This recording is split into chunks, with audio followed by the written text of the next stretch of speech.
વિવાદને લઈને અંતે ભાવનગર જેલની બહાર જયરાજ આહિર આવ્યા છે। આ વિષયને લઈને વિગતે વાત કરવી છે અને જયરાજ આહિર બહાર આવ્યા છે। દ્રશ્યો ઉપર પણ નજર કરીશું। નમસ્કાર, હું હંસિની અને તમે જોઈ રહ્યા છો નિર્ભય ન્યૂઝ।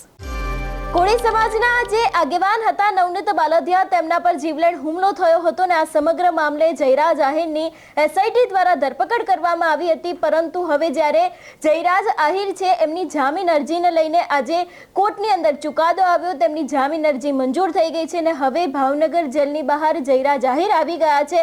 સૌથી પહેલા તો એ દ્રશ્યો ઉપર પણ નજર કરીએ, કારણ કે ક્યાંક ને ક્યાંક તેમના ઘણા બધા સમર્થકો છે એ લોકો પણ ત્યાં આવી પહોંચ્યા હતા, તે કંઈ જ બોલ્યા નથી। આ સમગ્ર વિવાદને લઈને ઘણા બધા મીડિયાના મિત્રો છે એ પણ ત્યાં પહોંચ્યા હતા, પરંતુ જયરાજ આહિર દ્વારા આ વિષયને લઈને કશું જ બોલવામાં આવ્યું નથી। તેઓ જેલની બહાર આવ્યા અને જે ગાડી ત્યાં આવીને ઊભી હતી એની અંદર બેસીને તેઓ જતા રહ્યા છે।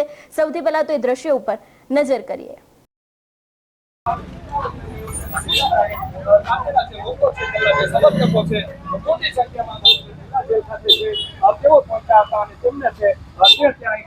જોઈ રહ્યા છો જયરાજ આહિરને જે છે તેમને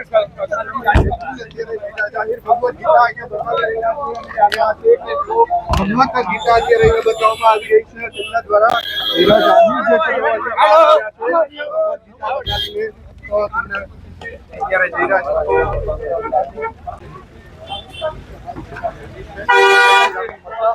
બહાર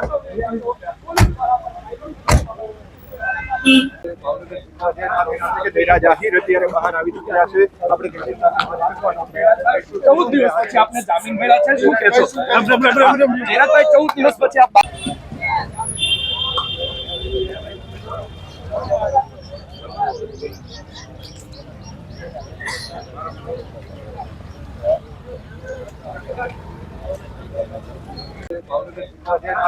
જયરાજ આહિર અત્યારે બહાર આવી ચૂક્યા છે। આપણે 14 દિવસ પછી આપને જામીન મળ્યા છે, શું કહેશો જયરાજભાઈ? 14 દિવસ પછી આપ આ કેસના જે લોકો છે તે અત્યારે છૂટી ચૂક્યા છે, સીધી તેમની સાથે વાત કરીશું। જયરાજભાઈ, 14 દિવસ પછી આપને જામીન મળ્યા છે, શું કહેશો જયરાજભાઈ? 14 દિવસ જોઈ રહ્યા છો જયરાજ આહિરને જે છે તેમને જયરાજ આહિર ભગવદ ગીતા અહીંયા બતાવી રહ્યા છે અને કહી રહ્યા છે કે ભગવદ ગીતા જે રહીને બતાવવામાં આવી રહી છે તેમના દ્વારા બતાવીને તો તેમણે અત્યારે જયરાજ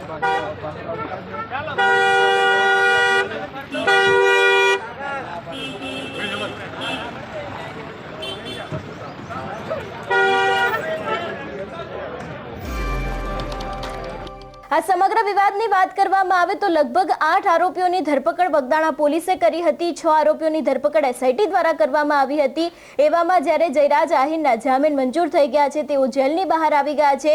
એ લાઈવ દ્રશ્યો છે એ પણ આપણે હમણાં જોયા, જેમાં ક્યાંક ને ક્યાંક જયરાજ આહિર છે તે ભગવદ ગીતાની સાથે બહાર આવ્યા છે। એવો પણ એક ફોટો સામે આવ્યો છે, કારણ કે આપણે જોયું હતું કે જયરાજ આહિરને લઈને ઘણા બધા સમાચારો સામે આવ્યા હતા કે જેલની અંદર જે લાઇબ્રેરી છે એમાં પુસ્તક વાંચીને તે પોતાનો દિવસ છે તેને પસાર કરી રહ્યા છે। અને અત્યારે હાલ જ્યારે જયરાજ આહિર જેલની બહાર આવ્યા છે ત્યારે ક્યાંક ને ક્યાંક ભગવદ ગીતાની સાથે તેઓ બહાર આવ્યા છે, એવો પણ એક વિડીયો છે તે અત્યારે હાલ સામે આવી રહ્યો છે। જો કે હવે આ સમગ્ર ઘટનાક્રમની અંદર જોવાનું રહેશે કે આગામી સમયમાં કોઈક નવા જૂની થશે કે કેમ, કારણ કે નવનીત બાલદિયા છે તેમના દ્વારા વાંધા અરજી પણ રજૂ કરવામાં આવી હતી અને અત્યારે હાલ કોળી સમાજના આગેવાનો છે એ લોકો હાઈકોર્ટ સુધીના દ્વાર ખખડાવવા માટે પણ તૈયાર થઈ ગયા છે, એવી પણ વિગતો સામે આવી રહી છે। એવામાં હવે જ્યારે જયરાજ આહિર છે એમના જામીન મંજૂર થઈ ગયા છે, કોર્ટે તેમને શરતી જામીન આપ્યા છે, કારણ કે આપણે વકીલોને પણ આ વિષયને લઈને સાંભળતા આવ્યા છે।